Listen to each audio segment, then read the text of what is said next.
Welcome to MRR news బులెటిన్ల ముందుగా headlines చూద్దాం.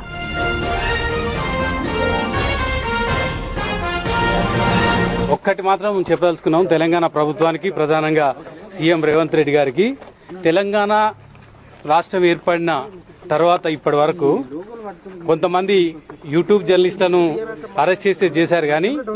కానీ ఏ వర్కింగ్ జర్నలిస్టును కూడా తెలంగాణ ప్రభుత్వం వచ్చిన తర్వాత అరెస్ట్ చేయలేదు. కానీ రేవంత్ రెడ్డి గారి ప్రభుత్వం ఒక వర్కింగ్ జర్నలిస్టులను చేయని తప్పుకు మానసిక క్షోభకు గురి చేసేటట్లుగా మొత్తం కూడా అరెస్ట్ చేసి 24 గంటలు మానసిక క్షోభకు గురి చేశారు. అంటే వాళ్ళు ఎందుకు కావాల్సిన వాళ్ళు కాదా? మనం పిలిపిస్తే రావాలి కదా. వాళ్ళు కాకుండా ఈ రోజు ఒక మీ రిపోర్టరు మనం ఎట్లా పోవడానికి, రాత్రి పోవడానికి ప్రయత్నం చేశారు. ఏ ఆధార్ పైన పోతున్నారు? 5:30 టికెట్ బుక్ చేసి బ్యాంకాక్ పేరుతో వెళ్తున్నారు.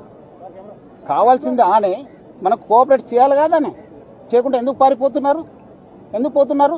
మనం అలాంటి ఉన్నప్పుడు ఆయన ఇంటికి పోయినప్పుడు వాళ్ళు ఎందుకు మనకు కావాల్సిన వాడు వస్తానని చెప్పి వెళ్ళిపోయారు. ఎక్కడికి వెళ్ళిపోయారనే ఈ రోజు కూడా పతా లేదు. ఎందుకు?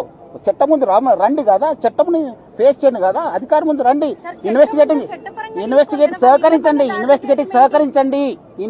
సహకరించండి. ఎందుకు పారిపోతున్నారు?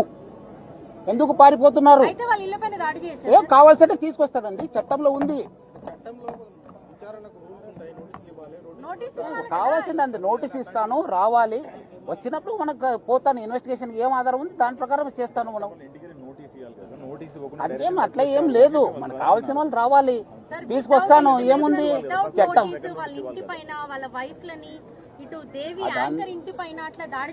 దేవి వస్తానని చెప్పి, దేవి వచ్చి అని చెప్పి ఎక్కడ పగలు కొట్టాను చెప్పండి.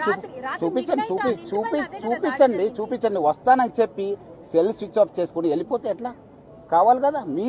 మీరు కరెక్ట్ ఉంటే రండి, ఇన్వెస్టిగేషన్ కు సహకరించండి. మీరు తప్పు చేయకపోతే ఎందుకండి భయము? ఎందుకు భయము? మహిళా ఆఫీసర్ని ఇట్లా పరిస్తారా? ఏం ఆధారం ఉండదు మీ దగ్గర? వాళ్ళు ఎట్లా జీవించాలి? వాళ్ళ కుటుంబంలో ఎంత పరిస్థితి? సిట్ అంటేనే ఇన్వెస్టిగేషన్. సిట్ కంటే వేరే ఇన్వెస్టిగేషన్ కి సిట్ కి ఏం వేరే ఏం లేదు మేడం.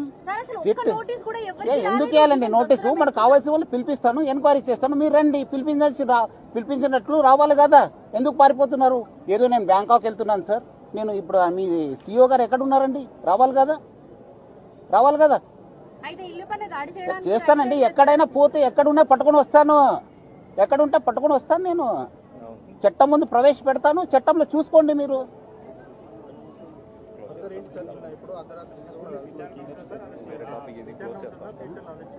ఏది చట్టం తన పని చేస్తుంది. కావాల్సిన వాళ్ళందరూ కూడా తీసుకొస్తాను.